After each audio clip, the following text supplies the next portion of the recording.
രാജ്യത്തെ ഞെട്ടിച്ച അഹമ്മദാബാദ് വിമാന ദുരന്തത്തിന്റെ ദുരൂഹതകൾ മറനീക്കി പുറത്തു വരുന്നതും കാത്തിരിക്കുകയാണ് രാജ്യം. അപകടത്തിന് പിന്നിൽ പല കാരണങ്ങൾ പറയുന്നുണ്ടെങ്കിലും സത്യാവസ്ഥ ഇതുവരെ മറനീക്കി പുറത്തു വന്നിട്ടില്ല.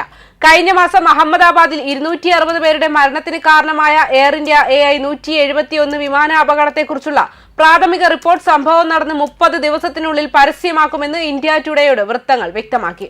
അപകടം നടന്ന് ഒരു മാസത്തിന് ശേഷം ഈ ആഴ്ച തന്നെ അപകട അന്വേഷണത്തിന് പ്രാഥമിക കണ്ടെത്തലുകൾ പുറത്തുവിടുമെന്ന് ഗതാഗതം, ടൂറിസം, സംസ്കാരം എന്നിവയ്ക്കുള്ള പാർലമെന്ററി സ്റ്റാൻഡിംഗ് കമ്മിറ്റി അംഗങ്ങളെ അടുത്തിടെ നടന്ന യോഗത്തിൽ അറിയിച്ചിട്ടുണ്ട്. AI-171 അപകടത്തെക്കുറിച്ചുള്ള അന്വേഷണത്തെക്കുറിച്ച് എയർക്രാഫ്റ്റ് ആക്സിഡന്റ് ഇൻവെസ്റ്റിഗേഷൻ ബ്യൂറോയിലെ ഉന്നത ഉദ്യോഗസ്ഥർ കമ്മിറ്റിയെ വിശദീകരിച്ചു. സാങ്കേതിക നടപടിക്രമങ്ങൾ എന്തൊക്കെയാണെന്ന് വിശദീകരിച്ചിട്ടുണ്ട്. ദുരന്തബാധിതമായ ബോയിംഗ് ഡ്രീം ലൈനറിൽ നിന്നുള്ള 2 ബ്ലാക്ക് ബോക്സുകളും കേടുപാടുകൾ കൂടാതെ കണ്ടെടുത്തിട്ടുണ്ടെന്നും നിലവിൽ ഡീകോഡിംഗും വിശകലനവും നടത്തിവരികയാണെന്നും AAIB പാനലിനെ അറിയിച്ചു. US ആസ്ഥാനമായുള്ള നാഷണൽ ട്രാൻസ്പോർട്ടേഴ്സ് സേഫ്റ്റി ബോർഡിലെ വിദഗ്ധരുമായി സഹകരിച്ച് AAIB ഡേറ്റ ഡീകോഡ് ചെയ്യുകയും വിമാനത്തിന്റെ സാങ്കേതിക പാരാമീറ്ററുകളുമായി പൊരുത്തപ്പെടുകയും ചെയ്തു.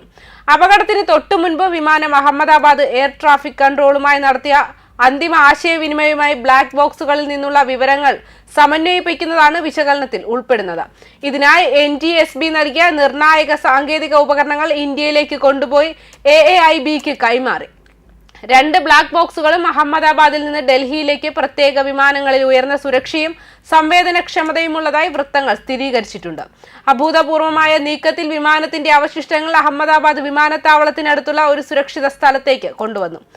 അവിടെ ഡ്രീം ലൈനറിന്റെ ഭാഗിക പുനർനിർമ്മാണം നടത്തി. ഭൗതിക നാശനഷ്ടങ്ങൾ വിശകലനം ചെയ്യുന്നതിനും ഡീകോഡ് ചെയ്ത ബ്ലാക്ക് ബോക്സ് ഡാറ്റയുമായി ക്രോസ് റെഫറൻസ് ചെയ്യുന്നതിനും ഈ പുനർനിർമ്മാണം ഉപയോഗിക്കുന്നുണ്ടെന്ന് വൃത്തങ്ങൾ കൂട്ടിച്ചേർത്തു. ഗതാഗതം, ടൂറിസം, സംസ്കാരം എന്നിവയെക്കുറിച്ചുള്ള വ്യോമ സുരക്ഷയെക്കുറിച്ചുള്ള സ്റ്റാൻഡിംഗ് കമ്മിറ്റിയുടെ നിർണായക യോഗത്തിൽ സിവിൽ ഏവിയേഷൻ മേൽനോട്ടത്തെക്കുറിച്ചുള്ള പാനൽ മുന്നോട്ടുവെച്ച മുൻ ശുപാർശകൾ നടപ്പിലാക്കാത്തതിൽ നിരവധി അംഗങ്ങൾ ആശങ്ക ഉന്നയിച്ചതായി വൃത്തങ്ങൾ അറിയിച്ചിട്ടുണ്ട്.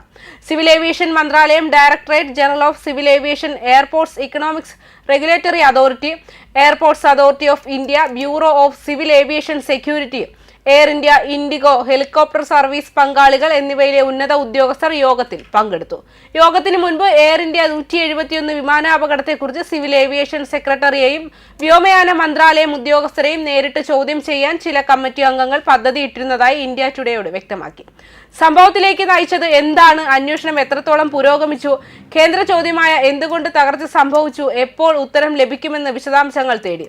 സിവിൽ ഏവിയേഷൻ മേഖലയിലെ സുരക്ഷയെക്കുറിച്ചുള്ള മൊത്തത്തിലുള്ള അവലോകനം എന്ന പ്രഖ്യാപിത അജണ്ടയോടെയാണ് JDU MP സഞ്ജയ് ഝാ അധ്യക്ഷനായ സ്റ്റാൻഡിംഗ് കമ്മിറ്റി യോഗം ചേർന്നത്. എന്നാൽ ജൂൺ 12-ന് അഹമ്മദാബാദിൽ നടന്ന എയർ ഇന്ത്യ അപകടം ചർച്ചകളിൽ പ്രധാന ചർച്ചാ വിഷയമായി. ന്യൂസ് ഡെസ്ക് കർമ്മ ന്യൂസ്.